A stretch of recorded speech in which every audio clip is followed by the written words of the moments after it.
กินเย็นชัยฝากไปด้วยนะครับ4 คนเรา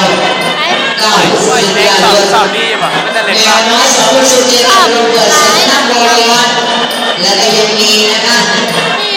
2 คนหมอรัชพัฒน์บุรีเกิดมาเล็ก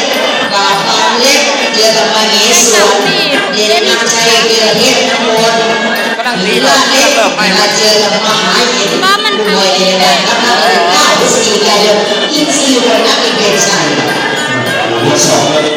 มาอยู่เทพวันนี้อยู่ป่ะมีชอบดูไทยเกียรติพระราชทานและบริษัทดูไทยโดยเสริมในวันของน้องแชทนี่คุยเปิดกระแสทางในไอเดียชาใจที่ประชาสัมพันธ์ด้วยนะครับเป็นงานเสาหลักไฟฟ้า